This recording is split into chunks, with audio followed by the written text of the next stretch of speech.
Sa video na ito personal opinion ko lang po ito tungkol kay Ate Ansing at Kuya JJ regarding sa kanilang sigalot. Sino nga ba ang tunay na maaapektuhan at sino nga ba ang tunay na nagdurusa sa away na ginagawa nila, yan ang ating pag-uusapan sa video na ito.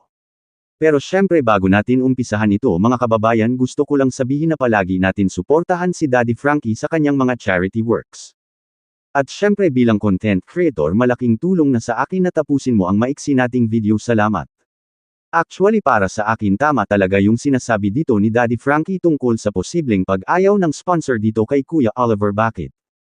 Sa totoo lang hindi siya imposibleng mangyari kasi isipin mo ikaw halimbawa yung sponsor ni Kuya Oliver tapos ganitong klase ng video ang makikita mo, pinag-aawayan ng mga kapatid ni Oliver yung bigay ng sponsor, ano ang iisipin mo? Pero kung ganito po na pati mga nakaraan pa, sana wag na nating ungkatin. Ang mas masakit pa dito, hindi alam ng sponsor kung kanino talaga napupunta yung mga ibinibigay niya para kay Oliver. Sa totoo lang para sa akin kahit sino namang sponsor mawawalan talaga ng gana kung panay ganito yung eksena.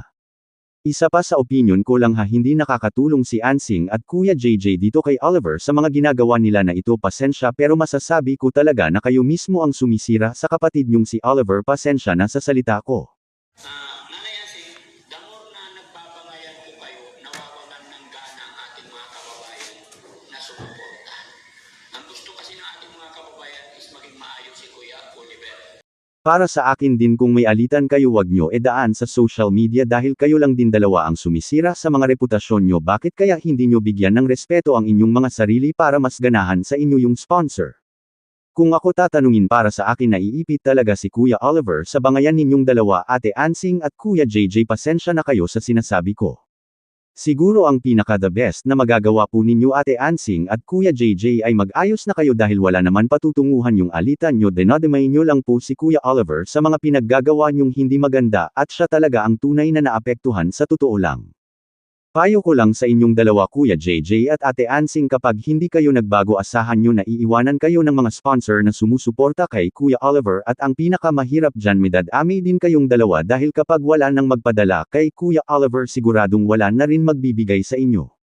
Well hindi naman ako galit kay Ate Ansing at Kuya JJ, kung baga respeto pa rin ako sa inyo, pero bilang isang viewers kahit paano nakikita ko yung mali at yung dapat nyong gawin para mas makatulong pa sa inyo at kay Kuya Oliver.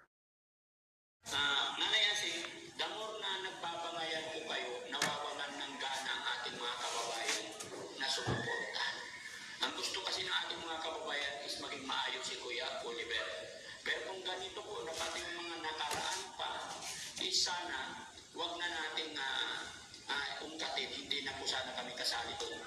Sana yung mga gamit, magmula sa gamit lahat ng binigay ng sponsor na nandito, binigay dito, kaya nandito ko dinala.